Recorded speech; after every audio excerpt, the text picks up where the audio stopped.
Computer के ऊपर और स्क्रीन में शेयर करता हूँ। ये जेंगो का फोल्डर है असल में मेरे पास। मैंने असल में एक ज़माने में जब हम सर सैयद में क्लासेस लेते थे तो हमने जो है वो जेंगो की क्लासेस भी ली थी। ठीक है, जेंगो, जेंगो कर्ट और बहुत सारी चीज़ें जो है वो भी की किसी की वॉइस बैक आ रही है मेरे पास में।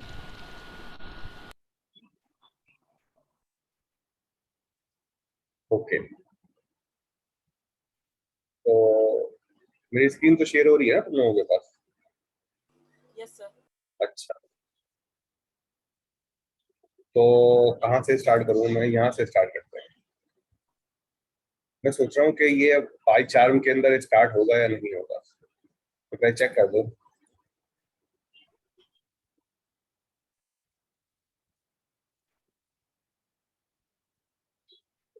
ये देखना है कि पाई चार्म का जो कम्युनिटी एडिशन है उसमें जेनो की सपोर्ट अवेलेबल है या नहीं है। ठीक है, और तो विजुअल स्टूडियो कोड में देख लेते हैं।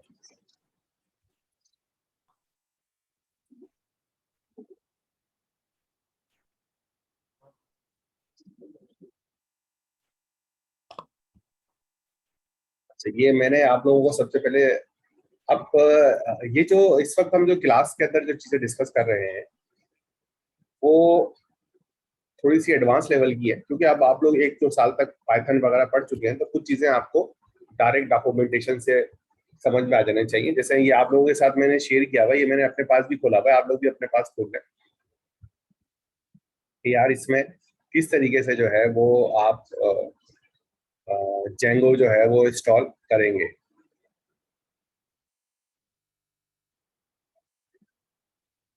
विजुअल स्टूडियो कोड में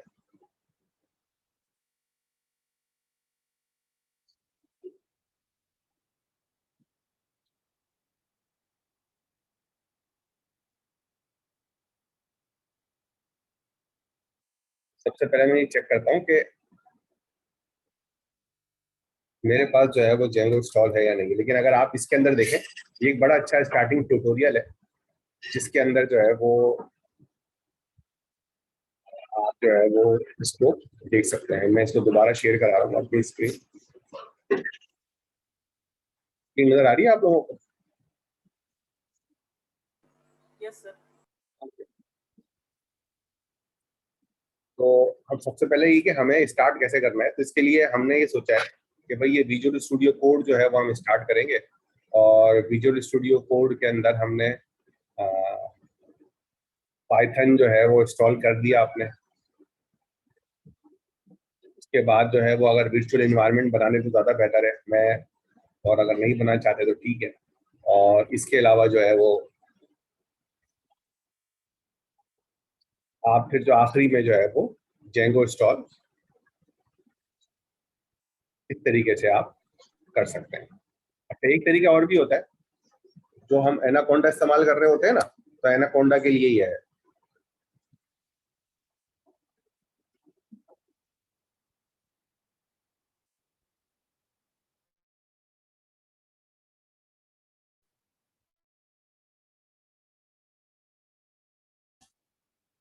सही है, तो इसके अंदर जब आप क्लिक करेंगे तो आपको जो है ये कमांड मिलेगी ना, कोंडा इंस्टॉल एनाकोंडा डीजेंगो। तो सबसे पहले आप प्रेफरेंस जो है वो आपकी ये होनी चाहिए कि आप जब भी ये इंस्टॉल कर रहे हो ना तो कोंडा से इंस्टॉल करें, ताकि आपका जो पैकेज मैनेजमेंट है वो कोंडा के पास ही रहे। तो बाज़ औक़ात जो है वो हम पिप से कर लेते हैं, पिप से इंस्टॉल हो तो जाता है, लेकिन कोंडा से इंस्टॉल होने में क्या होता है कि जब भी आप कोंडा अपग्रेड करेंगे या अपडेट करेंगे तो वो जो जो पैकेज आपने इस कोंडा की लाइब्रेरी के फंक्शन से कोंडा पैकेज मैनेजर से स्टार्ट किए थे, इंस्टॉल किए थे, वो भी अपग्रेड हो जाएंगे और अपग्रेड होते रहेंगे। ये बात समझ में आ रही है मुस्तफा? तुम्हें समझ में आ रही है? Yes sir. अगर हम लोग कोंडा से ही हमेशा वो इंस्टॉल करेंगे तो वो कोंडा की पैकेज मैनेजर में जाके अपडेट होता रहेगा हमारे पास। हाँ, तो आप जैसे अगर मैं कभी कोंडा अपडेट या कोंडा अपग्रेड चलाऊंगा तो वो उसने जो जो जो पैकेज मैनेजमेंट की चीजें अपने साल की थी वो कर देंगे, वरना फिर ये है कि आपको पिप के जरिए फिर हर मरतबा इसको अपग्रेड करना पड़ेगा। तो अगर आप जैसे एनाकोंडा को अपडेट कर रहे हैं और पाइथन जो है वो 3.8 3.9 पे जा रहे हैं, तो वो आपको ये बताएगा कि भाई फला फला चीज है, तो पैकेज मैनेजमेंट जो है वो आप कर लें। तो अगर आप लोग मेरे साथ हैं तो आप लोग भी जरा लगे हाथों ये वाली कमांड चला लें। लिंक खोल लेंगे या मुझे कॉपी करके भेजना पड़ेगा आपको? कॉपी करके भेज देता हूँ, सही है। तो मैंने ये जेंगो वाला लिंक शेयर कर दिया है और मैंने इससे इंस्टॉल कर लिया, मेरे पास इंस्टॉल हो गई है।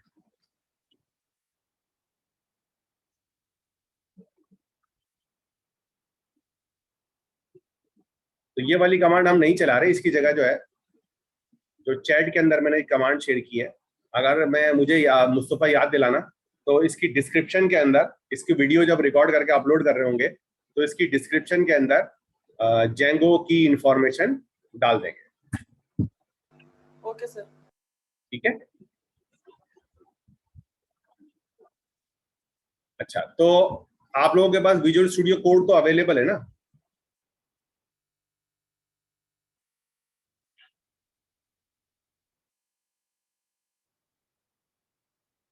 Yes sir.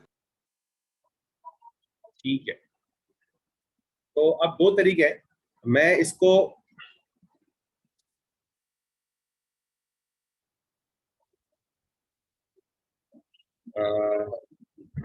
Visual studio code में जाकर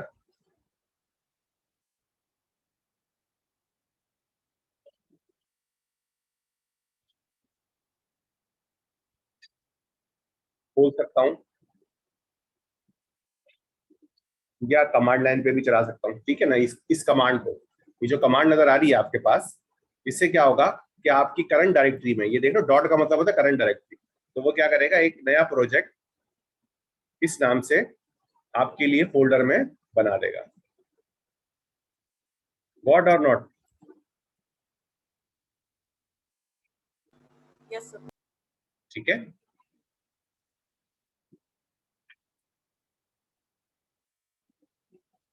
तो फिर हम विजुअल स्टूडियो कोड पे आते हैं। मैं ये स्टॉप कर रहा हूँ स्क्रीन और स्क्रीन शेयर कर रहे हैं हम विजुअल स्टूडियो कोड की। यहाँ पर अब ये स्क्रीन नजर आ रही होगी। यहाँ मैं फाइल में जा रहा हूँ, कह रहा हूँ भाई ओपन फोल्डर। ठीक है, तो हमने यहाँ पर जाकर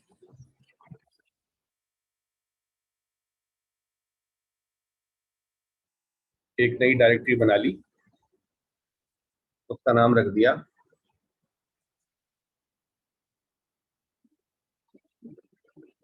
कोई भी नाम रख दें, ओके कर दिया। अब ये डीजेंगो के नाम से इसमें एक फोल्डर बन गया है। सही है। जहाँ पे सबसे पहले हम क्या करेंगे, एक टर्मिनल खोलेंगे और इस टर्मिनल के अंदर जाके ये कमांड लिख देंगे जो हमने यहाँ पर पढ़ी थी, डीजेंगो स्टार्ट दिस दिस दिस।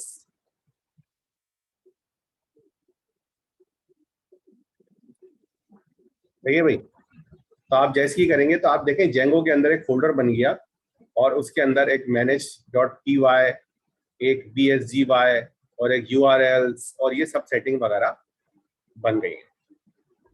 यहाँ तक कोई सवाल है? फिर आगे चले।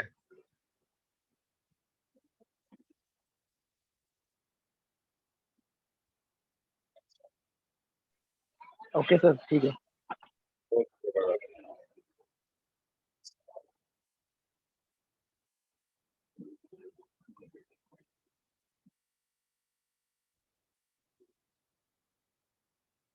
अब इसके लिए मैंने ऑलरेडी जो है वो एक जेंगो का कभी कोड बनाया हुआ था, तो वो मैं आपसे शेयर कर देता हूँ ताकि आपका और मेरा टाइम बच जाए और आप फिर इसी को देखते हुए ये मैं ये जो जिप है ये भी मैं आप लोगों के साथ शेयर कर देता हूँ। जिप बना लूँ इसकी, ब्लड बैंक से, ठीक है। ये मैं आप लोगों के साथ शेयर कर रहा हूँ और बाद में ये मैं इसको डिस्क्रिप्शन में भी डाल दूंगा। नहीं हो तो वो मुझे बता देना कि यार ये सर डिस्क्रिप्शन में नहीं मिली।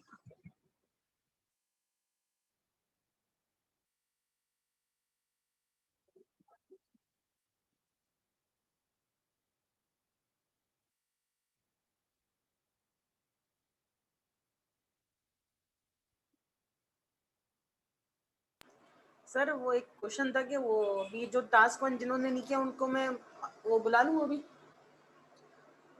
नहीं, क्या जरूरत है, वो आना चाह रहे हैं क्या? एक बोल रहा था। अगर कोई आना चाह रहा है तो आ जाओ, वरना बोलेंगे हम इसकी रिकॉर्डिंग आपको भेज देंगे। लेकिन ये कि जिसने टास्क 1 कंप्लीट नहीं किया वो आके करेगा क्या? हाँ ये भी है, मैंने इसी वजह से ये आज सुबह ही बोल दिया था कि टास्क कंप्लीट कर लो सेशन से पहले। सही, बिल्कुल सही किया आपने।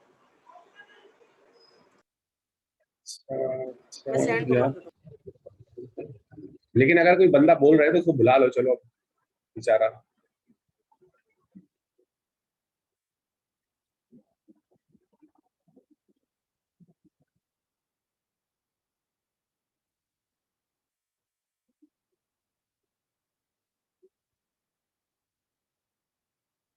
अच्छा, ये ब्लड बैंक जिप नाम की फाइल आपके पास आ गई, ठीक है। और ये आगे भी किसी के पास पहुंची, किसी ने देखी?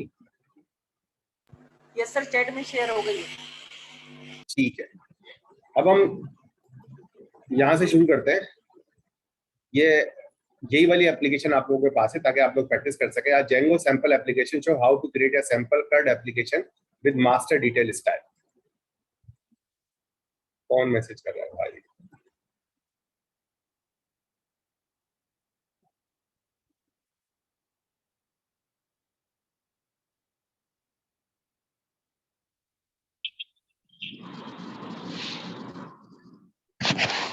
चला इन साहब को मैं जरा संभाल लूं, इसको मैं इनवाइट भेजता हूँ। एक मिनट रुक जाओ।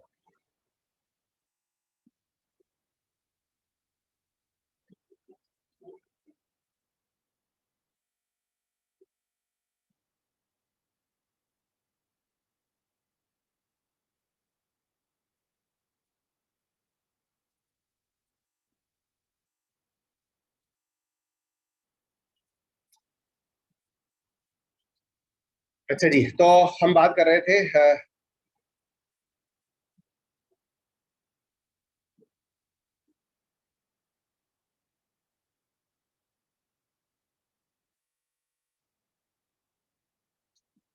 तो चलो अब ये आता है तो फिर देखते हैं। जेंगो सैंपल एप्लीकेशन है, ठीक है। मुस्तफा देखना, अगर वो ज्वाइन करे हमें तो फिर मुझे बता देना। इसका नाम हम यहाँ पे नजर नहीं आ रहा।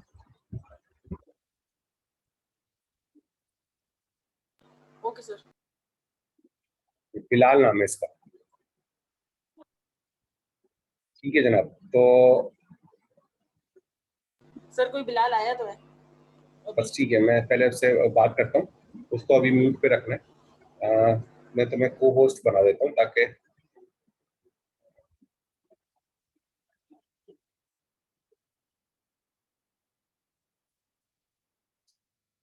मुस्तफा इदरीस, दो जगह से आ रहे हो तुम क्या? सर वो मेरा लैपटॉप का माइक का इशू है, इसलिए लैपटॉप और मोबाइल दोनों से आना पड़ता है। अच्छा ठीक है, जिससे मैं बात कर रहा हूँ उसको बना दे माइक ठीक जिसमें है, ऑन है। ओके। तो बिलाल, तुम्हारा मसला अभी देखते हैं। अच्छा, तो अब ये हम बात कर रहे थे जेंगो सैंपल की। भाई सैंपल एप्लीकेशन है ये आपके पास। इसके अंदर दो चीजें हैं, एक है मास्टर और एक है डिटेल। ये वाली बात समझ में आ रही है आप लोगों को? देखो, अब आप लोग जो है ना नेक्स्ट लेवल पर आ गए हो। अब अगर आप जो है वो खामोश रहोगे और खामोशी से बैठे रहोगे, ये एक मीटिंग है, ये मैं आपको पढ़ा नहीं रहा हूँ। अगर मुझे पढ़ाना ही होता तो मैं इस वक्त जो है वो वेब डेव 1 वालों को पढ़ा रहा होता, लेकिन मैंने उनको पीछे इसलिए छोड़ दिया कि वो काम नहीं कर रहे थे। तो आप लोग जो है सिर्फ इसलिए यहाँ तक आए हो कि आपने जो भी आपको काम दिया था, चाहे वो छोटा था, आसान था, मुश्किल था, उसको कर लिया, तो इसलिए आप यहाँ पर आ गए हो। तो अगर आप इस मीटिंग के अंदर जो है वो सवाल नहीं करोगे, डिस्कस नहीं करोगे, तो जब नेक्स्ट लेवल 2 आएगा तो आप उस नेक्स्ट लेवल 2 के अंदर आप लोग भी नहीं होगे, और हो सकता है कि कोई भी ना हो, तो फिर मैं दूसरों को हायर करूंगा कहीं से। आप समझ रहे हो ना मेरी बात? तो जरा अगर आप लोग पार्टिसिपेट नहीं कर पा रहे हैं तो आप इस जूम सेशन को ना ड्रॉप कर लें। मतलब आप सिर्फ यहाँ बैठ के देख रहे हैं, कोई फायदा नहीं है। मैं बाद में वीडियो रिकॉर्ड कर दूंगा, उसमें देख लेना। तो अगर आप पार्टिसिपेट कर सकते हैं कि सर ये वाली चीज समझ में नहीं आ रही, ये वाली समझ में नहीं आ रही, तो आप सही है। लेकिन अगर आप पार्टिसिपेट नहीं कर सकते तो कोई फायदा नहीं। ये बात समझ में आ गई? किस किस को ये बात समझ में आ गई? जरा हैंड रेस करें जरा।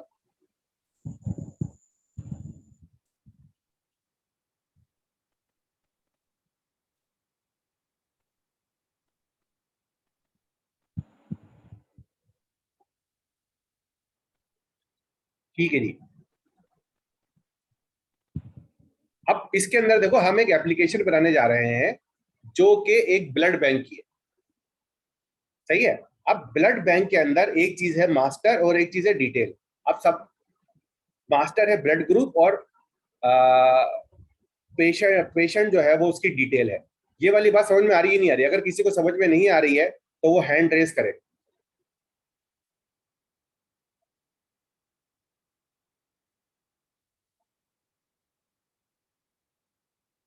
सबको समझ में आ रही है? मुस्तफा तुम्हारी समझ में आ रही है? सर हर पेशेंट का इसमें ब्लड ग्रुप है ना? हाँ। ये बताओ मास्टर डिटेल से क्या मतलब है?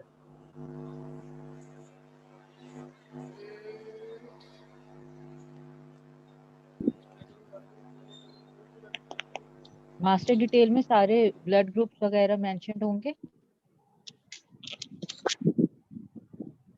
देखो मुझे पता है कि आप लोगों को बात समझ में नहीं आ रही, लेकिन आप लोग सवाल ही नहीं कर रहे हो ना कि सर, या ना मुझे कोई बता रहे हो कि हमारे ख्याल से ये हो सकता है। मुझे ना फीडबैक दे रहे हो ना सवाल कर रहे हो।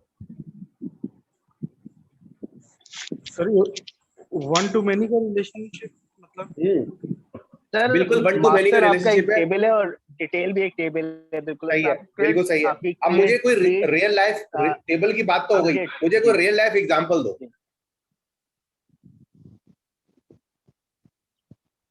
सर रियल लाइफ एग्जांपल ये होगी ना कि आपने इसमें देखिए 2 टेबल आप बना रहे हैं ना। एक आपका टेबल है ब्लड का जिसमें आपके सैंपल हैं ओ पॉजिटिव बी पॉजिटिव, जो आपके 5-6 जो सैंपल है वो, और उसके रिस्पेक्टेड जो हमारा एक पेशेंट होगा उसकी डिटेल्स होगी, नेम, जेंडर, जो भी आपका एड्रेस वगैरह, या उसकी जो भी सिक जो भी आपकी वो क्या कह लें कि क्या उसको इश्यूज वगैरह हैं डायग्नोज हुए हैं, वो सारी चीज डिटेल होंगी। तो इसमें आप जो क्रड आप लगा रहे हैं, क्रड तो आपका सी फॉर क्रिएट होता है, आप जो डेटाबेस में बनाते हैं, आर फॉर रीड होता है, यू फॉर अपडेट होता है, डी फॉर डिलीशन। तो ये क्रड आपने पूरा अप्लाई करना है, प्रोसेस अप्लाई करना है। ठीक है, जबरदस्त। अब मुझे कि समझ में आ रहा है ना यार, बंदा जो है वो कम से कम बात तो कर रहा है ना यार। तो एक फीडबैक मिल रहा है, तो मैं एक फीडबैक की बेसिस के ऊपर फिर आगे उसको मूव कर सकता हूँ ना। अब जैसे मिसाल के तौर पर ये एक शॉपिंग कार्ट है, मेन पेज ही आ गया है।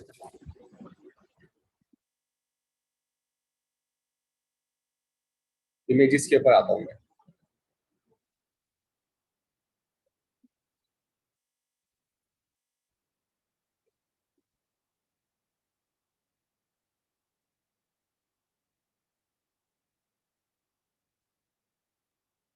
ये नई विंडो है।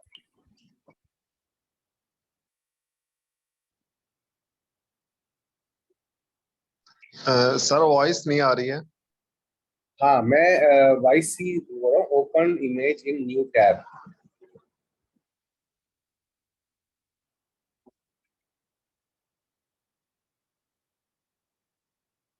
यार तो यहाँ पर ये आ नहीं रही, इसको स्टॉप करते हैं, इसमें ये बड़ा मसला है। बिल्कुल।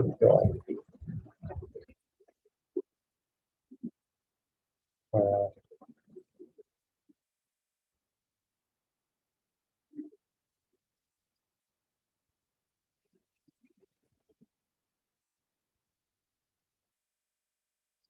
ये जबरदस्त पेज हो गया।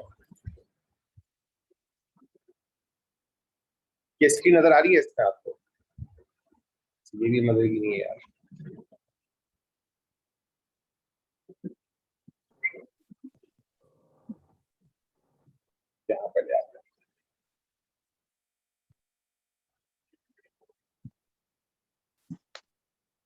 अच्छा, ये आपको नजर आ रही है स्क्रीन? यही तो बास्केट में चला गया। ये बास्केट मैं कह रहा हूँ ऑनलाइन शॉपिंग पोर्टल। क्या है यार ऐसे चल रहा है।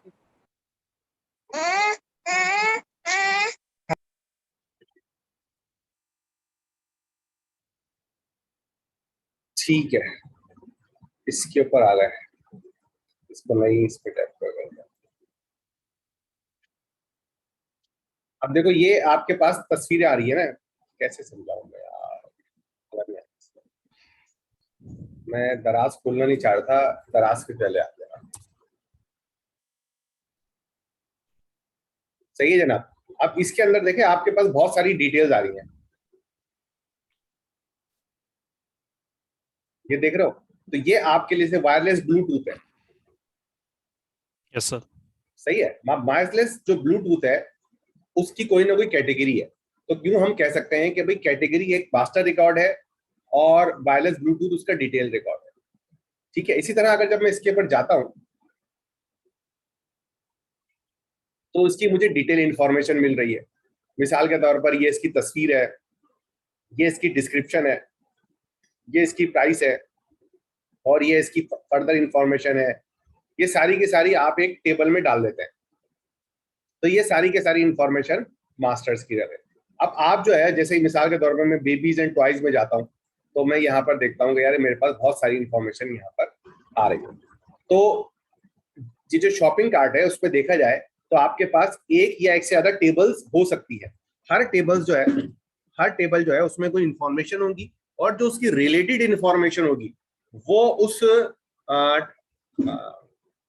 उसकी रिलेटेड जो इंफॉर्मेशन होगी वो एक और टेबल में होगी, जिसको हम क्या नाम देंगे? डिटेल का। मास्टर इससे डिटेल होगा। हाँ, तो इसका मतलब ये हुआ कि जब हम मास्टर डिटेल की बात कर रहे हैं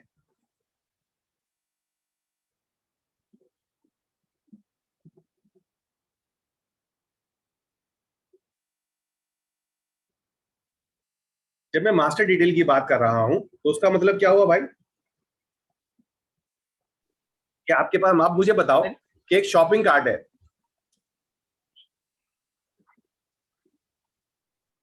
उसमें मुझे बताओ मास्टर, हाँ मास्टर और डिटेल्स में क्या होगा? अब मिसाल के तौर पर मैं मिसाल के तौर पर कहूंगा कैटेगरी और प्रोडक्ट ग्रुप, ये हो गया मास्टर। ठीक है। और प्रोडक्ट जो है वो क्या हो गई? डिटेल्स हो गई। ये बात समझ में आ रही है आपको? जिसकी समझ में नहीं आया बिल्कुल ईमानदारी से ना बता दे या हाथ खड़ा कर ले। मुस्तफा जो है चैट देख रहा है, अगर कोई बोल नहीं पा रहा तो वो चैट के ऊपर बता दे। Sir let me clear my understanding.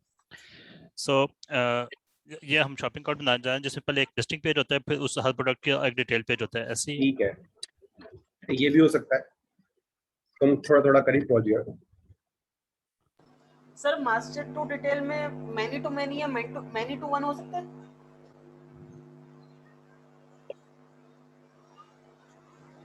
अगर आप मेन्यू टू वन की बात कर रहे हो, इसका मतलब है कि आप बात कर रहे हो, उल्टा कर रहे हो, यानी कि आप कह रहे हो प्रोडक्ट और कैटेगरी। यानी आपके पास एक प्रोडक्ट है, 10 प्रोडक्ट है और वो सबके सब एक कैटेगरी से ब्लॉक कर दिया।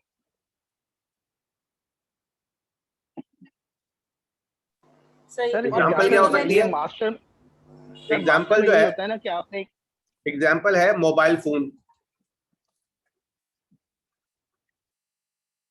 ठीक है, ये आपका क्या हो गया? मास्टर हो गया। और डिटेल में क्या होगा इसके अंदर? इसके अंदर होगा Vivo, Samsung, Oppo, Redmi, iPhone, और इसकी डिटेल्स जो है वो ये होगी। ये बात समझ में आ रही है? इसको पेरेंट चाइल्ड भी कहते हैं। Yes sir. जी सर। ठीक है ना। तो ये एक रिलेशनशिप भी आपको बताता है ना, यानी कि आपको जो है वन टू मैनी की होगी। 1 to many है। आपके अच्छा, master मुस्तफा में का जो सवाल था वो गलत नहीं था। एक- मुस्तफा का जो सवाल था वो गलत नहीं था कि बाज़ का सिचुएशन मेनी टू मेनी भी हो सकती है। जी बस इस सही है ना? कंडीशन 1 to many है इस कंडीशन में, लेकिन एक और इशू है,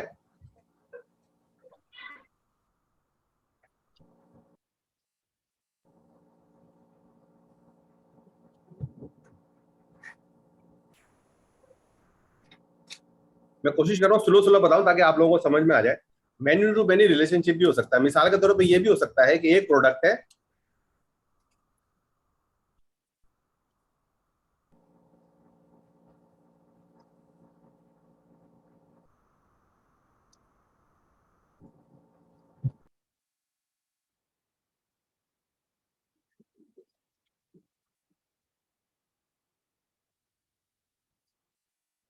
सही है, 1 to many कह लो, मेनी टू वन कर लो, बात एक ही है। लेकिन ये भी हो सकता है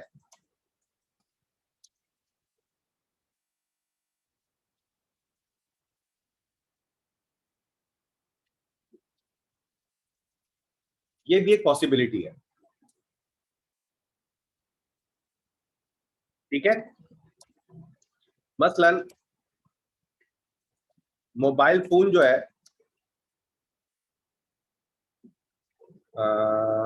स्मार्ट वॉच,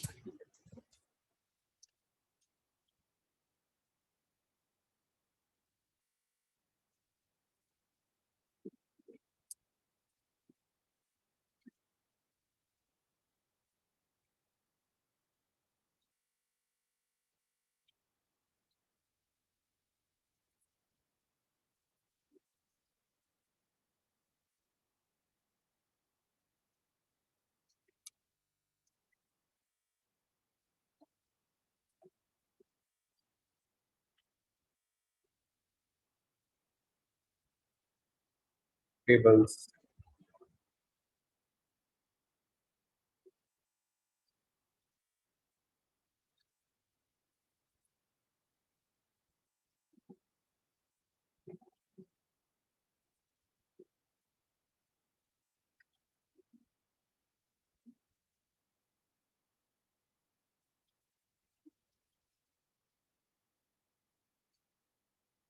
सही है भाई, समझ में आ गई बात ये वाली?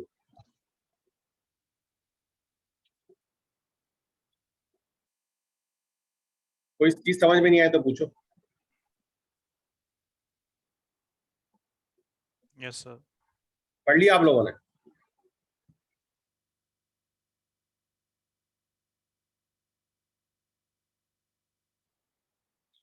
अब मैं आप लोगों से जस्ट फॉर टेस्टिंग एक वेबसाइट शेयर कर रहा हूं। आप इस वेबसाइट को देखें और मुझे बताएं कि इसमें से मास्टर क्या है और चाइल्ड क्या, डिटेल क्या है।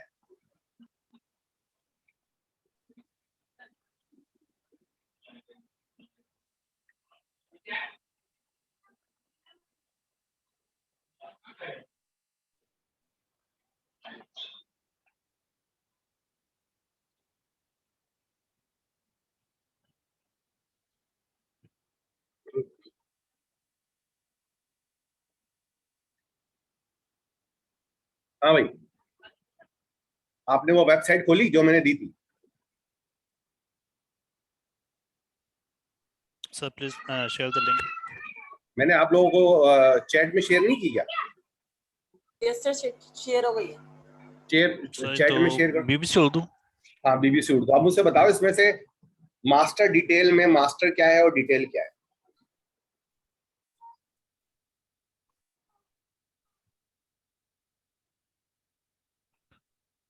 मास्टर और डिटेल, सर यही सर, मास्टर इसमें पेज है ना जो मास्टर जो इंडेक्स पे आ रहा है ना। इसके बाद डिटेल पेज आएगा जो इसमें कंटेंट है, जो ये थंबनेल से नजर आए, जिस पे भी क्लिक करेंगे वो फिर डिटेल पेज है। ये पहले न्यूज़ की हेडलाइंस हैं और फिर न्यूज़ की डिटेल्स आती हैं। अच्छा, तो आप इसमें बताओ कि मास्टर क्या है। मास्टर सिर्फ एक पेज है, हेडिंग या कोई ना। टाइटल्स हैं उस।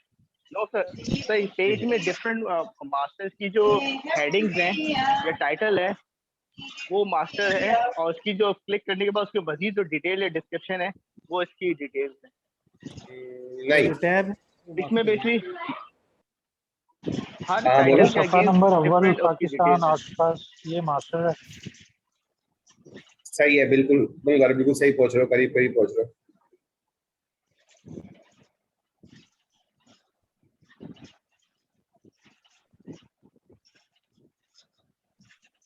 ठीक है, और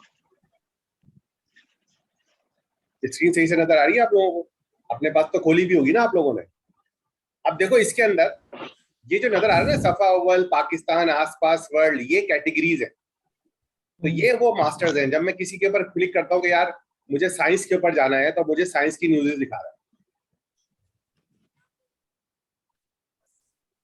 सही है। और Yes, फनकार के ऊपर जाता है तो वो फनकार की दिखाता है, खेल में जाता हूं तो खेल की दिखाता है। लेकिन जब मैं इसके ऊपर सफा अव्वल पे जाता हूं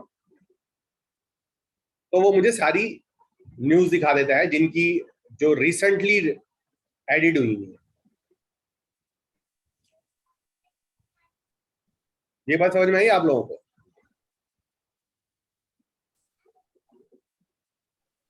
यस सर, क्लियर। अब इसके अंदर आपने कहा भाई जैसे न्यूज है, अब इसकी न्यूज के अंदर एक मैं न्यूज लेता हूं मिसाल के तौर पर, ये केमिकल की, ये जो न्यूज है इसके अंदर ये एक हेडिंग है, ये उस बंदे का नाम है जिसने ये न्यूज बनाई है, ये उसकी डेट टाइम है। ठीक है, इसके अंदर ये जो इंफॉर्मेशन है ये वाली देते हैं अपडेट की गई कबल 5 मिनट कबल। सर आपकी स्क्रीन नजर नहीं आ रही। मेरी Yes, सर, screen कौन नजर सी नहीं आई अब। वेबसाइट वाली स्क्रीन पर आ रहा है? स्क्रीन ये कोड नजर आ रहा है अभी। कोड नजर आ रहा है? अच्छा ठीक है, मैं अपनी स्क्रीन शेयर कर देता हूँ।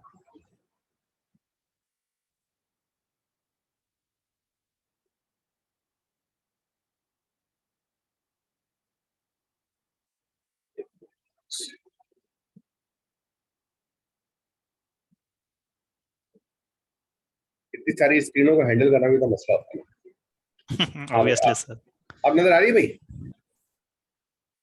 Yes sir. ठीक है, अब देखो जो मैं तुम्हें Like समझाने की काबुल कोशिश कर रहा हूँ, मैं जो तुम्हें समझाने की कोशिश कर रहा हूँ वो एक जनरलाइज चीज से मैं कह रहा हूँ कि एक आम, आप हमारे साथ मसला ये होता है कि हम जब तक लेवल 1 पे रहते हैं, जब तक हम जो है वो चीजों को स्पेसिफिकली काम कर रहे होते हैं। मिसाल के तौर पर आप सीख रहे हैं कि यार एक जो है वो डेटा, एक डेटा जो है वो शॉपिंग कार्ट का कैसे सेव होगा, अब वो तो आपने सीख लिया। लेकिन अब अगले बंदा आपसे कहता है कि यार मुझे वो डेटा, आपने शॉपिंग कार्ट तो सीख लिया, लेकिन अगर वही डेटा किसी न्यूज पोर्टल का होगा तो कैसे सेव होगा? तो आपको ये देखना है कि भाई देखो ये जो डेटा है ये एक हेडिंग है, सही है, ये इसकी डेट है और ये कैलकुलेटेड फील्ड है। कैलकुलेटेड फील्ड समझते हो आप लोग? नो सर, क्या कहने, no idea. Yes sir. Calculated So field का जैसे मतलब है कि ये मैंने जैसे एक, फेसबुक पे आते हैं। हाँ, जैसे कैलकुलेटेड फील्ड के ऊपर मैंने देखा कि यार मुझे ये वाली फील्ड डिस्प्ले करानी है, लेकिन ये मैं अपने डेटाबेस में स्टोर नहीं करूंगा, सही है, बल्कि मैं क्या करूंगा कि मैं जो हूं वो इस वाली फील्ड जो डेटाबेस में स्टोर थी उससे करंट टाइम को मैच करूंगा और जो डिफरेंस आएगा उसकी मदद से ये आवर्स निकाल लूंगा। गॉट इट और नॉट इट? Yes sir. ठीक है, तो ये जो है ये कैलकुलेटेड फील्ड है। अगर मैं आधा घंटे बाद इस पेज को दोबारा देखूंगा तो इसके अंदर ये वाला डेट चेंज होती रहेगी। क्यों? क्योंकि ये इस डेट को जो डेटाबेस में सेव है और करंट टाइम को, उन दोनों का डिफरेंस से ये 8 घंटे कैलकुलेट कर रहा है, इसलिए ये कैलकुलेटेड फील्ड है। ये इसकी डिस्क्रिप्शन है, ये इसकी तस्वीरें हैं। आगे बोलो। सर ये ऐसी है ना जैसे हम किसी की एज नहीं स्टोर करते बल्कि डेट ऑफ बर्थ स्टोर करते हैं और हम किसी हाँ, उसकी एज बिल्कुल कैलकुलेट बिल्कुल करके सही बता है, सकते हैं। सही है। तो ये उसके फर्दर लिंक्स हैं और ये सारी चीजें बताने का मकसद है कि भाई कोई शॉपिंग कार्ट हो। अब हम इसको यहाँ पे शॉपिंग दराज के ऊपर बात करते हैं, कोई भी कर लें, दराज.pk पे चले जाएं और कोई किसी और वेबसाइट पे चले जाएं, सही है, लेकिन उसके अंदर भी आपके पास जो इंफॉर्मेशन आ रही होगी वो यही आ रही होगी ना।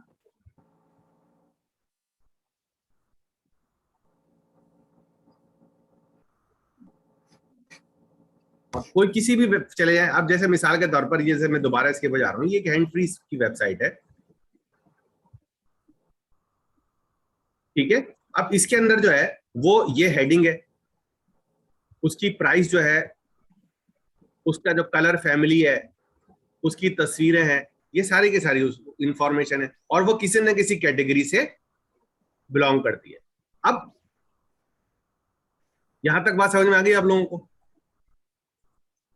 दोबारा कोड पे आता। अब इसी तरह हमने एक अजीब सी एग्जांपल, हाँ मैं आपको बता रहा था कि ये वाली बात उम्मीद है समझ में आ गई होगी। हम दोबारा हम कोड के ऊपर आ जाते हैं। अब इसके अंदर जो है वो हमने जो है वो ब्लड बैंक की एग्जांपल ली है, ताकि थोड़ी सी वियर्ड है, लेकिन ये है काम वही। मतलब अगर हमें कोई मास्टर बनाना है, डिटेल बनाना है, मिसाल के तौर पर एक बंदे का जो ब्लड ग्रुप है,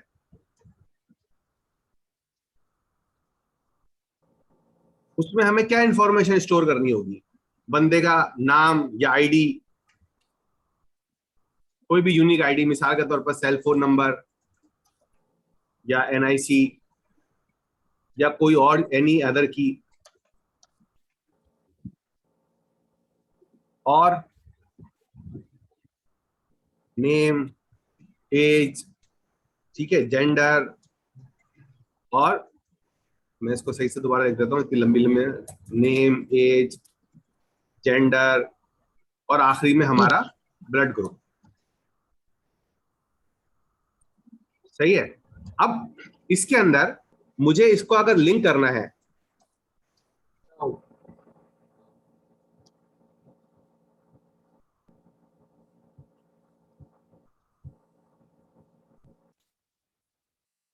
एक हम अगर टेबल बना लेंगे ब्लड ग्रुप के नाम की, और उससे इसको लिंक कर देंगे, तो जब भी मैं वो ब्लड ग्रुप को सर्च करूंगा ये वाली टेबल के पास आ जाएगा।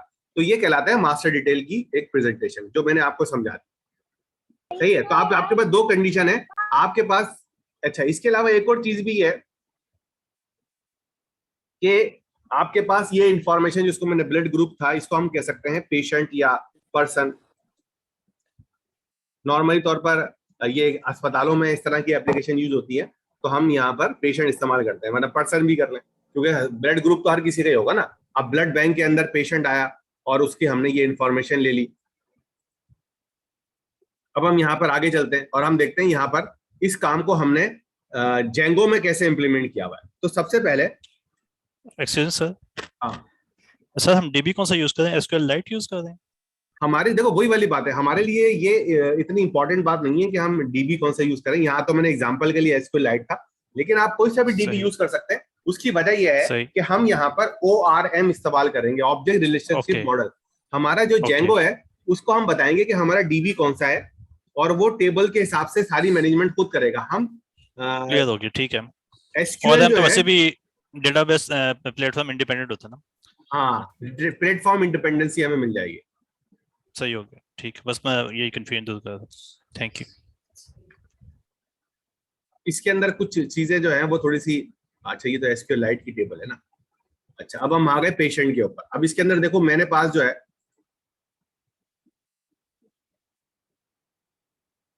दो, मैंने यहाँ पर सेक्शन जो है वो बनाए हुए।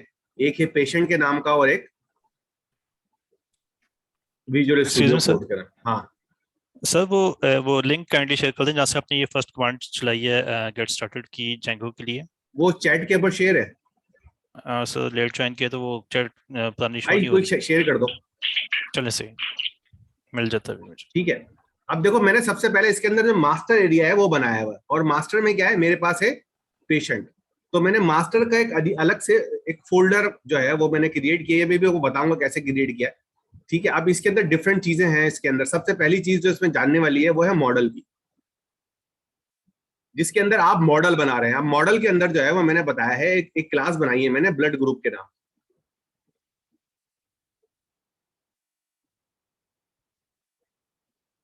सही है। इस मॉडल को बनाने के लिए मुझे यहां से क्या चाहिए, ये सब चीजें मुझे इंपोर्ट करनी चाहिए। ये मैंने लाइब्रेरी इंपोर्ट कर ली है, ये मैंने मॉडल बनाया है। अब इसके अंदर मुझे बताओ कि ये वाली फील्ड समझ में आ गई आप लोगों को, या ये वाली चीज समझ में आ रही है आप लोगों को, या ये वाली चीज समझ में आ रही है? क्लियर है। कोई बताएगा क्या हो रहा है ये? सर ये ऑटोमेटिक अपनी तरफ से की जनरेट कर, ये तो पहले क्लास बनाई हुई है और उसके अंदर हमने वो की जनरेट करवाई हुई है, नीचे आईडी। नहीं ये देखो, ये वाली हम तो क्लास बना ली, ठीक है। ये क्या हो रहा है इसके अंदर, ये जो चीज है सर ये डिपेंडेंसी इंजेक्शन होती है। सर मॉडल बनाया है Django में। गलत। सर डिपेंडेंसी इंजेक्शन हो रही है, ये भी गलत। ये भी गलत है। सर ये हमने मॉडल्स के अंदर से मॉडल की क्लास को वो पैरामीटर पास किया। ये भी गलत है। तुम करीब करीब हो, लेकिन तुम्हें वो लफ्ज नहीं बोल पा रहे हो जो असल लफ्ज है। ये जो ब्लड ग्रुप की क्लास है, ये इस वाली क्लास से इनहेरिट हो रही है, इस पैकेज की इस क्लास से इनहेरिट हो रही है। अब आप लोग ऑब्जेक्ट ओरिएंटेड प्रोग्रामिंग जाके पढ़ लेना कि इनहेरिटेंस कैसे होती है। भाई ये किसका माइक कर रहा है शोर, बंद करो उसका। अच्छा, तो मैं आपको बता रहा था कि ये जो ब्लड ग्रुप की क्लास है, ये मॉडल की क्लास से इनहेरिट हुई है। जब कोई मॉडल की क्लास से इनहेरिट होगी, ठीक है, तो उसके अंदर वो सारे फीचर आ जाएंगे जो मॉडल की क्लास के, लेकिन हम उसमें मजीद काम आगे से कर सकते हैं। तो इसके अंदर देखो, मैंने एक ब्लड ग्रुप की क्लास बनाई है और ये मॉडल की क्लास से इनहेरिट हो रही है। उसके बाद जो है वो मैंने एक ऑब्जेक्ट बनाया है, उसका नाम है ब्लड ग्रुप आईडी, और उसको मैंने इंस्टांशिएट किया है इस पैकेज के इस क्लास से। एक ऑटो फील्ड की क्लास है जिसके अंदर मैंने लिखा हुआ है कि ये प्राइमरी की होगी और ये ट्रू होगी। अब सवाल ये पैदा होता है कि यार इसका नाम ऑटो फील्ड क्यों? ऑटो फील्ड का मतलब है कि ये ऑटोमेटिकली एक की जनरेट करेगी। पहली मर्तबा जब इसको कॉल करेंगे, जब भी इसको यूज होगी, इसके अंदर एक यूनिक की जनरेट होगी और ये यहां पर आ जाएगी।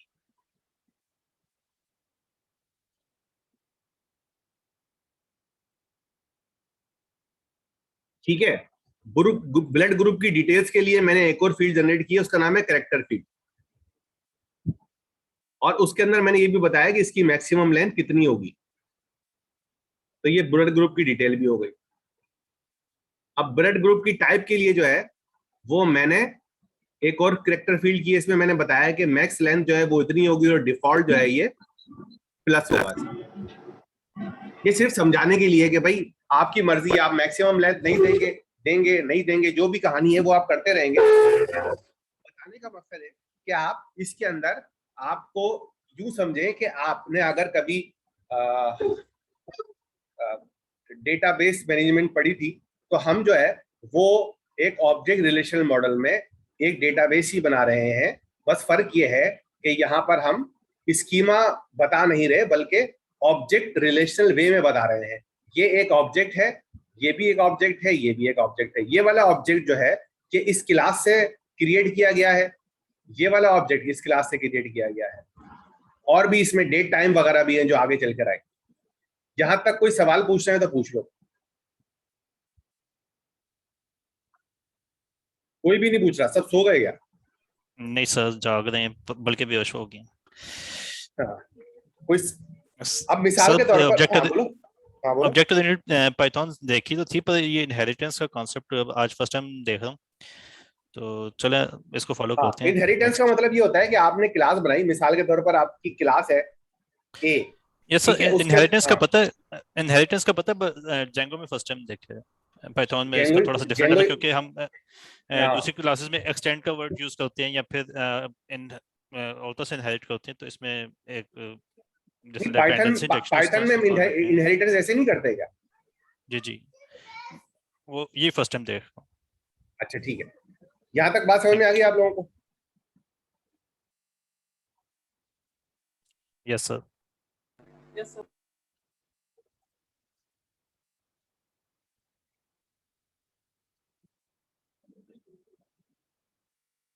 मैं चेक कर देता हूँ, किसी और तरीके से तो क्लास एक्सटेंड नहीं करते।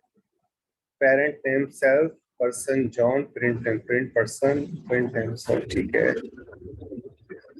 हाँ ठीक है। अच्छा, जो यहाँ पर बात Django की नहीं है, यहाँ पर है पाइथन की, ठीक है। तो यहाँ पर पाइथन के अंदर जब भी क्लास इनहेरिट होती है वो ऐसी ही होती है जिसे कोड में लिखी हुई, यानी कि मैं जो हूं वो पेरेंट क्लास को यहाँ पर लिख दूंगा, ठीक है। और ये देखो, ये क्लास इनहेरिट नहीं हो रही है, सिर्फ क्लास यहाँ पे इनहेरिट हो रही है। यहाँ पर एक क्लास है ऑटो फील्ड की, उसका एक ऑब्जेक्ट क्रिएट हो रहा है।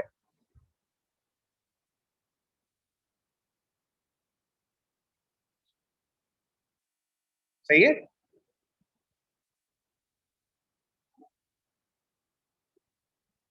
अगर आप लोगों को ये वाली चीज समझ में आ गई है तो आप लोग मुझे फिर ये बताएं कि ये क्या हो रहा है।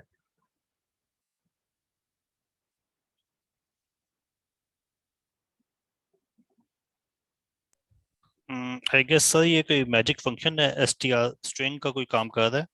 हाँ बिल्कुल मैजिक फंक्शन भी है, लेकिन इसमें हम ये क्या कर रहे हैं, ये कोड हमने मारा है, इसका मतलब क्या है? मुस्तफा तुम बताओ। सर ये हम लोग इसमें से स्ट्रिंग रिटर्न कर रहे हैं। नहीं, लेकिन इसको टेक्निकली क्या कहते हैं, इस काम को ऑब्जेक्ट ओरिएंटेड प्रोग्रामिंग में क्या कहते हैं? सर कंस्ट्रक्शन कहते हैं, कंस्ट्रक्टर है ये। कंस्ट्रक्टर तो है, लेकिन हमें ये करके क्या हरकत करना चाह रहा हूँ मैं, इस हरकत को भी एक खास नाम देते हैं ना। ये तो एक कंस्ट्रक्टर है, चलो मान लेते हैं, वैसे कंस्ट्रक्टर है नहीं, लेकिन इस हरकत का क्या मतलब है? पाइथन में जो कंस्ट्रक्टर है वो इनिट से स्टार्ट होता है ना।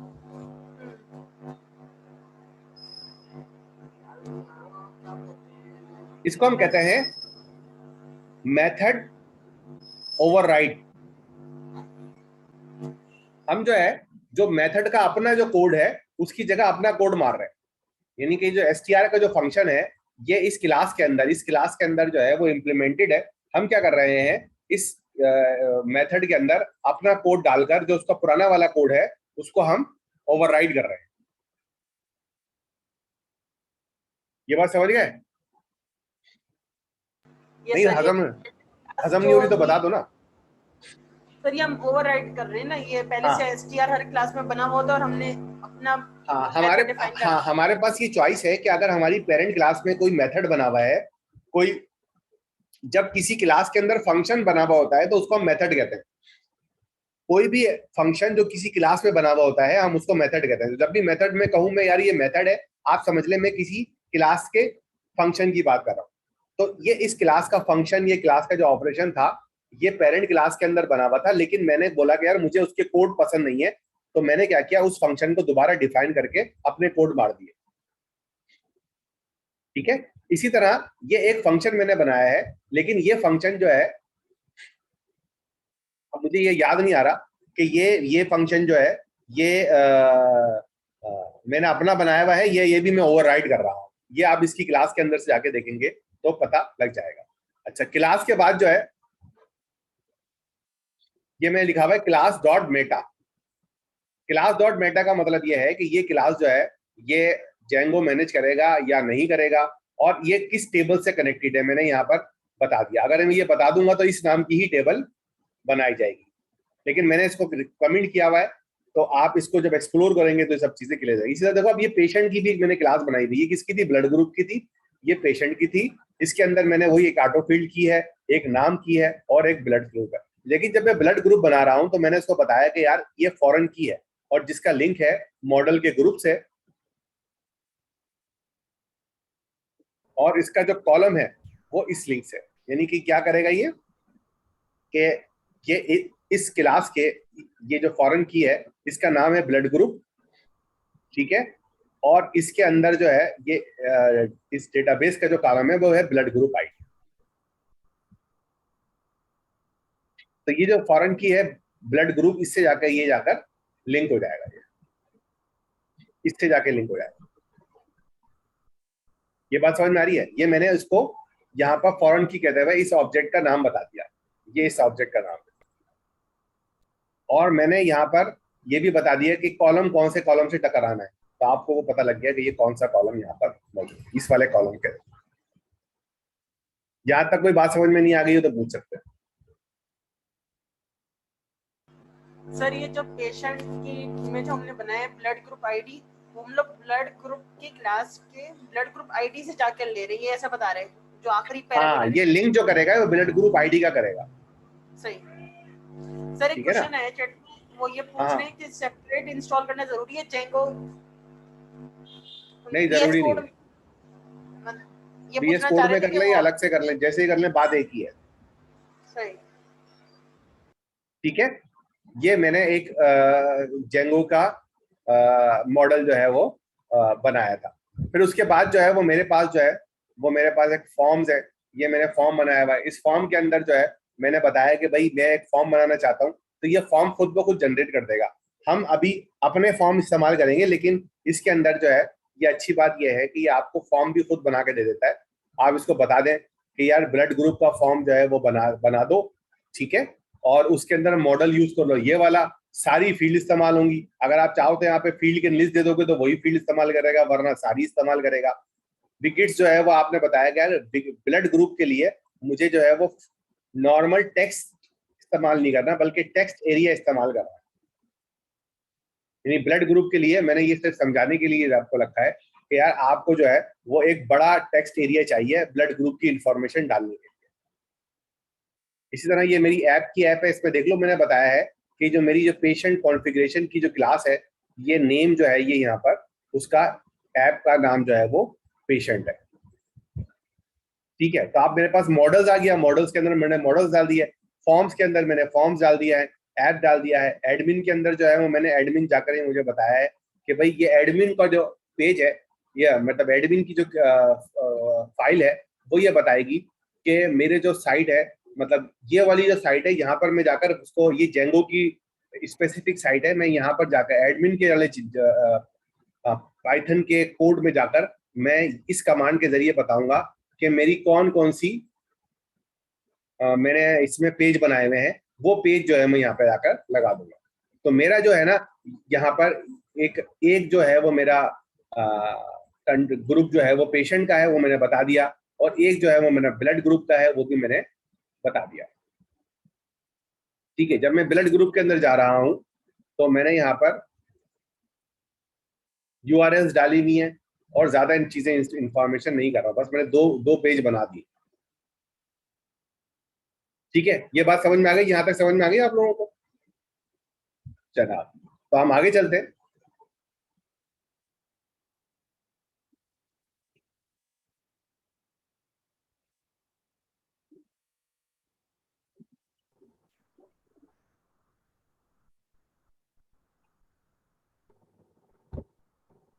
अब ये मैं आपसे कह रहा था, जो मैंने शायद आयशा से कहा था या किससे, सना से कहा था कि आप लोग डिजंगो का ट्यूटोरियल, अब आप बड़े हो गए हैं तो आप जाके डॉक्यूमेंटेशन भी देख सकते हैं। तो इनकी अपनी डॉक्यूमेंटेशन बनी, वैसे तो बहुत सारी किताबें हैं जेंगो की, आप पढ़ लें, लेकिन आप जो है वो इस पाइथन में जाकर आप ये जाकर चेक कर सकते हैं कि भाई ये, जैसे मिसाल के तौर पर ये आप लोग सर्च करेंगे तो ये आपको मिल जाएगा। तो आपने यहाँ पर देखें आप किस तरह से काम करेंगे। सबसे पहले आप क्या करोगे कि आप चेक कर लोगे कि भाई पाइथन का वर्जन है या नहीं है। तो मेरे पास जो है 2.2.5 आ रहा है। उसके बाद यही वाला काम आपने किया, जो ये माई साइट का मतलब है कि आपकी एप्लीकेशन का, ये प्रोजेक्ट का नाम क्या होगा, और ये बता रहा है कि जब आपकी साइट होगी तो उसके अंदर आपके पास होगा BSHI, ASGI, URLs और सेटिंग्स और init.py। अब इसके बारे में सारी डिटेल भी जो आपको दे रहा है कि यह एक कमांड लाइन यूटिलिटी है जो इंटरेक्ट करती है in various way, you can read all detail about, यहाँ पे जाकर डिटेल करना। inner m site directory which is actual python package of your project, the name is python package, you will need to import anything inside this। यानी कि आपका जो सारा project है वो इसके नाम के अंदर आएगा, जो हमने अभी देखा भी था। उसके बाद URLs हैं, सेटिंग्स हैं, उसकी सारी डिटेल्स मौजूद हैं। URLs हैं कि भाई आपको जो है वो table of content of your Django powered site, you can read more about, ये सब कहानी है इसमें है। अच्छा, अब इसके बाद जो है अगर आप ये चला लेंगे तो आपको रन सर्वर करके पाइथन और रन सर्वर करके इसको आप चला सकते हैं।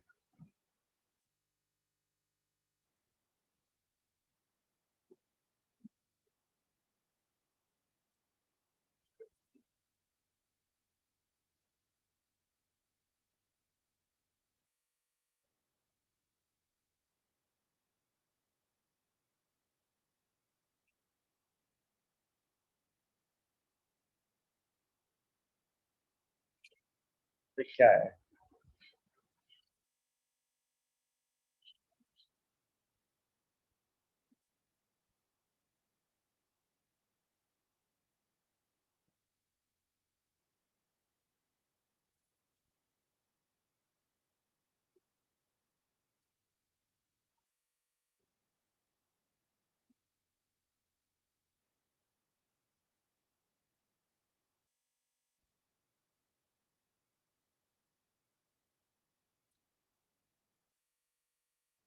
सही है भाई, ये मेरी वो एप्लीकेशन है जो यहाँ पर नजर आ रही थी। आप लोगों को स्क्रीन नजर आ रही है?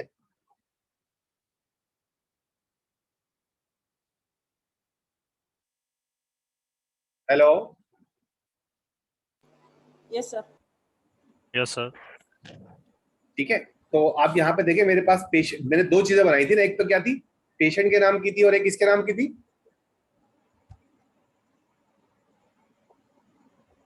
एक थी एडमिन के नाम। मैंने जो है वो मेन एप्लीकेशन बनाई नहीं है इसके अंदर। तो ये आपके पास एडमिन आ गया, जैसे आपसे बस यूजर पासवर्ड डाल रहा है, मुझे याद नहीं है पासवर्ड क्या था। सर एप्लीकेशन की स्क्रीन तो नजर नहीं आ रही।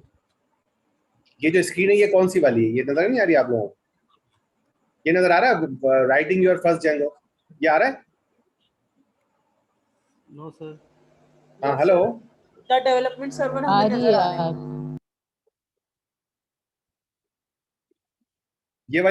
ये वाली आपको स्क्रीन नजर नहीं आ रही?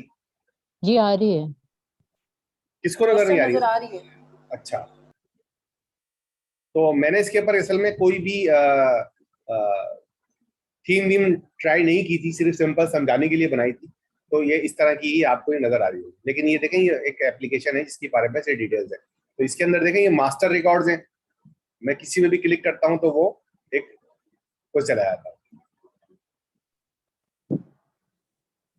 ये बताता है बी नेगेटिव में कौन है, ओ नेगेटिव में कौन है, कितने पेशेंट है, पॉजिटिव में कितने पेशेंट है, सारी डिटेल्स जो है वो मुझे लेकर आ रहा है।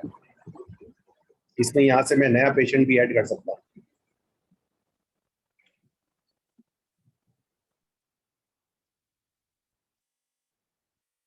ये देखें टेस्टिंग पेशेंट ऐड भी हो गया।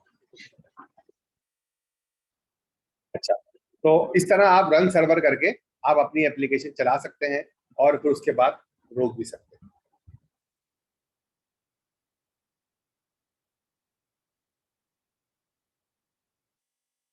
अच्छा जनाब, तो ये यहाँ पर सारी कहानी आपको बता रहे हैं भाई रन सर्वर कैसे चलाएंगे, किसी और पोर्ट पे चलाना है। तो अब आपने जो है इन्होंने आपको सिलाया है पोल्स ऐप के नाम से बताया हुआ है कि भाई पोल ऐप जो है वो है। सबसे पहले से ये बता रहे हैं कि भाई आपको एक पोल्स के अंदर views.py बनाना है,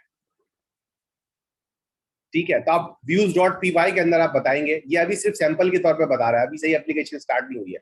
ये बता रहा है कि भाई आपने एक पेज बनाया, आपने ये एप्लीकेशन क्रिएट की है, ठीक है। इसके अंदर दो चीजें हैं पोल्स के अंदर आप व्यूज में जाएंगे और व्यूज में जाने के बाद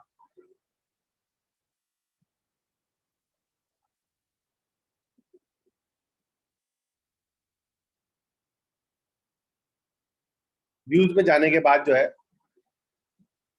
इसको बंद कर दो, व्यूज में जाने के बाद ये वाली चीज लिख देंगे अगर आप इंडेक्स के अंदर, और फिर अगर आप उसको चला देंगे तो आपके पास ये चलना शुरू हो जाएगा। और जैसे ही आपका ये रन सर्वर चलेगा आपके पास ये वाली चीज लिखी भी आ जाएगी। ये वाली बात समझ में आ रही है आप लोगों को?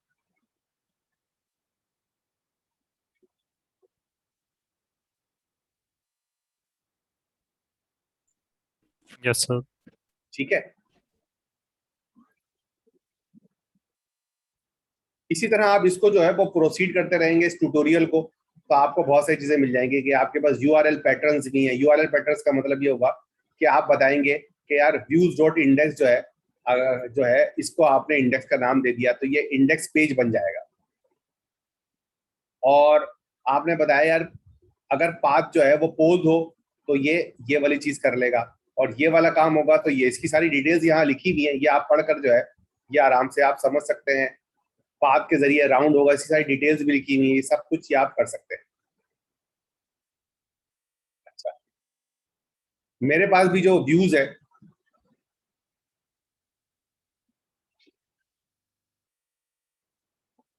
जो मैंने व्यूज बनाया था वो थोड़ा सा कॉम्प्लिकेटेड था, वो आप देख लें। ये मेरा बनाया हुआ व्यूज है जिसके अंदर मैंने ये बताया हुआ है कि भाई ये सब चीजें जो है ये आप डाल दो। और मैंने कहा कि अभी पेशेंट मॉडल से जो है ये दो चीजें आप इंपोर्ट करोगे, और फॉर्म से आप ये वाली चीज रिटर्न करोगे, और डेटाबेस के मॉडल से आप ये वाली चीजें रिटर्न कर दो। सही है। अब आप देखें इसके अंदर टेम्पलेट नेम है मेरे पास पेशेंट और patient.html, इसमें जो है कॉन्टेक्स्ट डेटा जो है वो सारा इसमें डला हुआ है। इसकी सारी डिटेल्स जो है वो आपको डॉक्यूमेंटेशन से मिल जाएंगी कि आपने सुपर का मतलब पता है ना आप लोगों को क्या होता है? क्या कैसे आप बताएं सुपर का मतलब क्या होगा?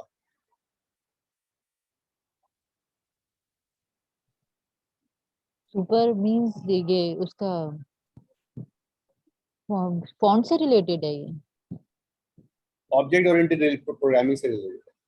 अच्छा, नो आइडिया। सुपर का मतलब ये है कि ये जो मैं फंक्शन जो है वो ओवरराइड कर रहा हूँ, ये जो फंक्शन है गॉट कॉन्टेक्स्ट डेटा, मैं ये ओवरराइड कर रहा हूँ, अपने कोड डाल रहा हूँ, लेकिन मैं चाहता हूँ कि मेरे अपने कोड चलने के साथ साथ जो इसके एक्चुअल कोड है वो भी चल जाए। तो मैं इसका सुपर वाला कोड जो है वो डाल देता हूं। अब मैंने जब सुपर लिख दिया इसका मतलब है इसके जो पहले वाले कोड हैं जो इस क्लास के अंदर पड़े हुए थे टेम्पलेट व्यू के, वो भी चल जाएंगे। उसके बाद फिर मेरा वाला कोड चलेगा। पहले एक्चुअल पेरेंट कोड चलेगा, फिर मेरा वाला कोड चलेगा। अच्छा, जब मैं पेरेंट कोड डाल रहा हूं तो इसमें देखो ये ब्लड ग्रुप समरी लिख रहा हूं। यहाँ पर देखें, इसकी वजह यह है कि जो गेट कॉन्टेक्स्ट डेटा है ये कहता है कि सेल्फ का मतलब ये होता है कि आप इसके अंदर इस क्लास का नाम देंगे, ठीक है। और इसके अलावा जो है आप इसके अंदर ये KWARGS का मतलब ये होता है ये डिक्शनरी के जरिए आपको वैल्यू मिलेंगी जो आगे जाकर आप प्रोसेस करेंगे। देखें आगे शायद होगा तो हम करेंगे इसके ऊपर। उसके बाद मैंने अपना कोड दे दिया कि भाई ये वाला कोड जो है ये blood group objects annotate count करो पेशेंट के अंदर। अब ये एनोटेट क्या है क्या नहीं है, ये सारी की सारी इंफॉर्मेशन आपको डॉक्यूमेंटेशन से मिल जाएंगी। उसके बाद मैंने कहा है कि भाई मेरी ये क्लास है उसका नाम है ब्लड ग्रुप लिस्ट, ये लिस्ट व्यू की अपर क्लास है। अब मैं ये लिस्ट व्यू का मतलब क्या है, वो जो मैंने अभी आपको दिखाया था वो लिस्ट आ रही थी ना आपके पास पेशेंट के नामों की, एक पेशेंट, दूसरा पेशेंट, तीसरा पेशेंट, याद आ रहा है? नहीं आ रहा?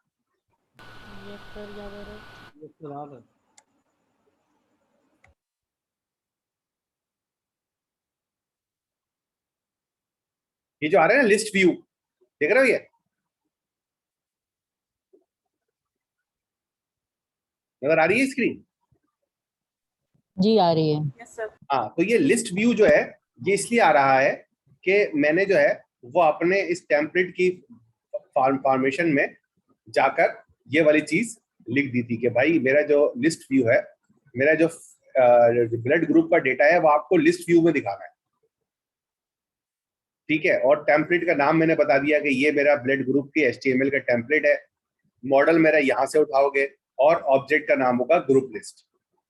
इसी तरह ये डिटेल व्यू में चाहिए, क्रिएट व्यू है, यहाँ पर डिलीट व्यू है, डिफरेंट व्यूज बने हुए हैं, अपडेट व्यूज है, ये सारे व्यूज जो है वो यहाँ पर बने हुए हैं। ये सारी की सारी चीजें आप यहाँ पर देख सकते हैं। जो आखिरी चीज है वो ये है कि मेरे टेम्पलेट का नाम है ब्लड ग्रुप फॉर्म HTML। ये मैं देखता हूँ शायद मैं इसकी डेफिनेशन में जा रहा हूँ, नहीं लेके जा रहा, तो मुझे खुद जाना पड़ेगा, पेशेंट में जाना है मुझे। ये आपको रिकॉर्डिंग शायद बार बार देखनी पड़ेगी। पेशेंट के अंदर जाकर आप जो है वो स्टैटिक के अंदर जाएंगे आप, तो इसमें जा गई टेम्पलेट्स में जाएंगे, तो टेम्पलेट्स के अंदर अगर आप जा रहे हैं तो आप देखें यहाँ पे सारे टेम्पलेट बने हैं। ये कौन सा टेम्पलेट है? Blood group form. तो यहाँ पर देखो ब्लड ग्रुप फॉर्म जो है वो यहाँ पर बना हुआ है, ये ब्लड ग्रुप फॉर्म है और ये बिल्कुल HTML की तरह है, लेकिन इसके अंदर जो है हमने जो परसेंटेज का साइन जहां पे भी लगा हुआ है इसका मतलब है उसके अंदर हमने पाइथन इस्तेमाल की। तो ये जैसे ये पाइथन हमने इस्तेमाल की हुई है, इससे हमने लिखा हुआ है SCRF टोकन, तो ये इस फॉर्म को चेंज होने से बचाता है। ये वैलिडेट करता है कि फॉर्म जैसा गया था वैसे ही आया है, उसमें कोई चेंज तो नहीं किया, तो हैकिंग करने के चांसेस जो है वो कम हो जाते हैं। इसके अंदर देखो टेबल स्क्रिप्ट बॉर्डर जो है वो CSS की क्लास जो है वो मैंने इस्तेमाल की हुई है, और यहाँ पर फॉर्म जो है वो एज टेबल का इस्तेमाल हुआ है। ये सारी इंफॉर्मेशन जो है ये आपको कहाँ से मिलेगी? Django की डॉक्यूमेंटेशन से।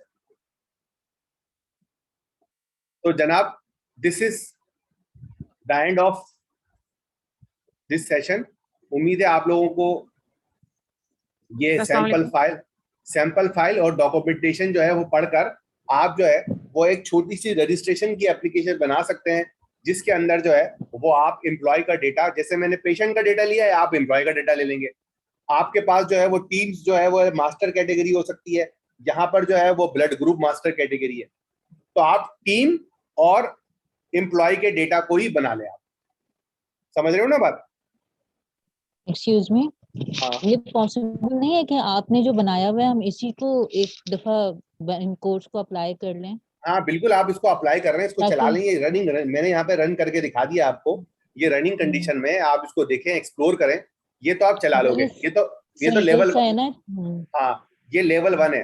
दूसरा जो लेवल है वो ये है कि आपको एक मॉडल बनाना है जिसके अंदर आपको सिर्फ कॉपी पेस्ट करना है। मिसाल के तौर पर ये पेशेंट है ना, आपको यहाँ आएगा, आपके पास आ जाएगा रिसोर्स, ठीक है। अब उस रिसोर्स के अंदर जो है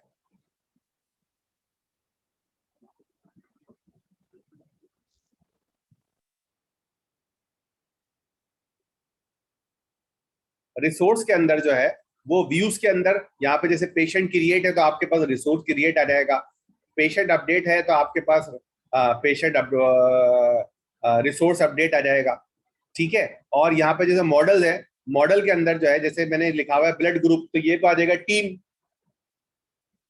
टीम की आईडी होगी, टीम का डिटेल होगी, टीम का टाइप होगी कि भाई क्यूए टीम है या डेवलपमेंट टीम है, जो भी टीम है, कोई भी टीम का आप नाम दे सकते हैं, सही है। इसी तरह यहाँ पेशेंट की जगह रिसोर्स आ जाएगा। तो आप जब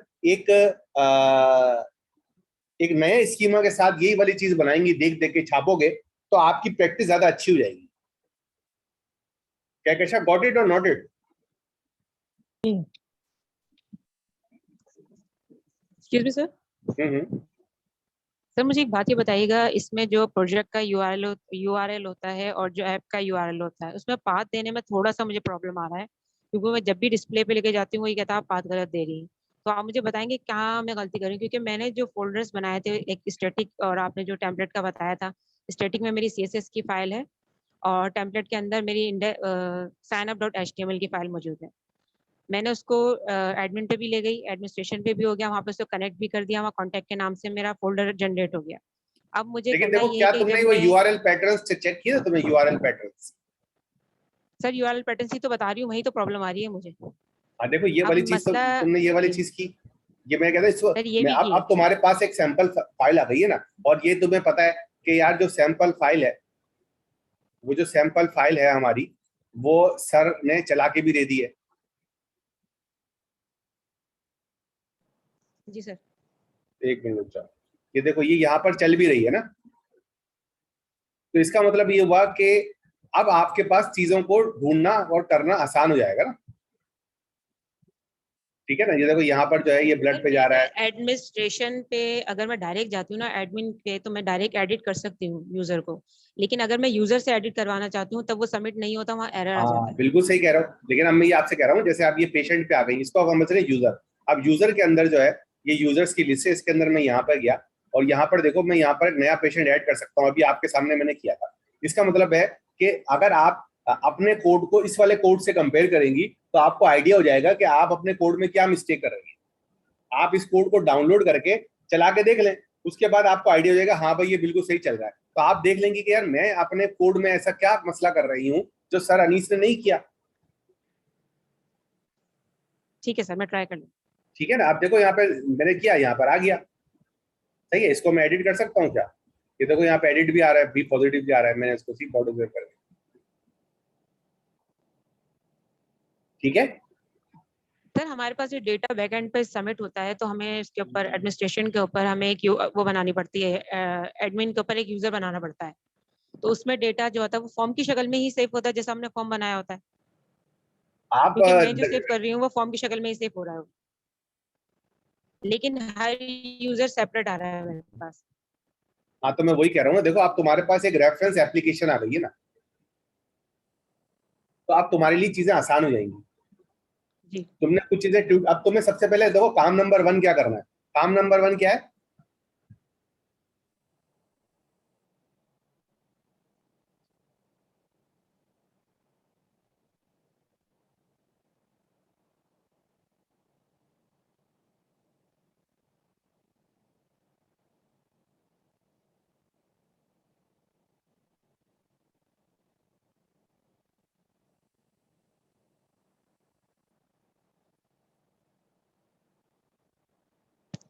सबसे पहले क्या करना है आपको,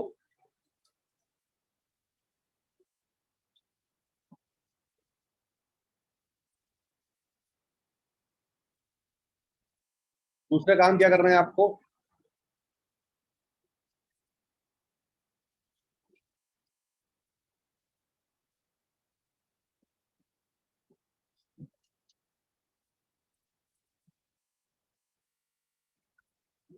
सही, कुछ चीजें आपको डॉक्यूमेंट समझ में नहीं आए तो आप इंटरनेट पे सर्च कर लो।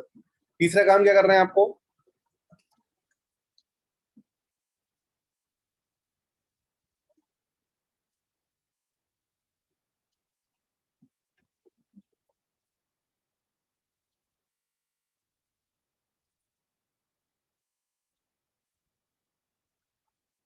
ठीक है। तो जब आप ये इस तरीके से काम करोगे तो आपको काफी चीजें बेहतर, फिर कोई मसला होगा तो देख लेंगे। सर बस एक ही इशू है मेरे साथ।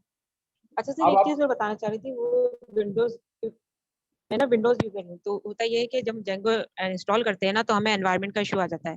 तो उसके लिए ना हमें एनवायरनमेंट हर बार जनरेट करना पड़ता है। तो ये जरूरी है या मैं डायरेक्टली भी कंटिन्यू कर सकती हूँ? जब भी मैं कहती डायरेक्ट हूँ कर वो लो, कहता है एनवायरनमेंट जनरेट करें। डायरेक्ट कर लो। सर ऐसे डायरेक्ट नहीं किसी हो रहा, विंडोज पे डायरेक्ट नहीं हो रहा। एनवायरनमेंट की रेडी करनी पड़ रही है। जी, मैंने फोल्डर चेंज किया था एक दफा, फिर से मुझे लगा शायद मैंने अपडेट नहीं किया, तो मैंने जेंगो को अपग्रेड किया और रन किया। लेकिन मैंने चूंकि नेट पे सर्च किया तो उन्होंने विंडोज पे कहा कि ये आपको एनवायरनमेंट बनाना पड़ेगा। तो एनवायरनमेंट बना के फिर उसमें इंस्टॉल करते हैं, फिर उसमें एनवायरनमेंट में जाते हैं, उसके बाद जेंगो काम करता है। ठीक है, लेकिन वो एनवायरनमेंट आप कहते हो कि अगली मर्तबा दोबारा बनाना पड़ता है या एक्टिवेट नहीं होता है, क्या होता है? सर वो एक्टिवेट कराना पड़ता है। अगर आपने जैसे जिस फोल्डर में मैं मैं समझ मौजूद हूँ गया, ना, उसी में अगर बिल्कुल मैं सही है। जेंगो, आप ये कह रहे हो कि आपने इन्वायरमेंट बना ली, सही है। मैंने भी शायद इन्वायरमेंट बनाई भी हो, मैं चेक कर लेता हूँ। जब मैं उसमें जा रहा हूँ जेंगो के अंदर, तो वो मुझे इन्वायरमेंट में ही लेके जाता है। सर वो एक्टिवेशन मुझसे तो एक्टिवेशन मांगता है, क्योंकि एनवायरनमेंट तो क्रिएट है मेरा ऑलरेडी। वो मुझसे कहता है जैसे एक्टिवेट करो, उसके बाद मेरा काम शुरू हो जाता है। हाँ, तो बस सही है, ठीक है, इट्स ओके।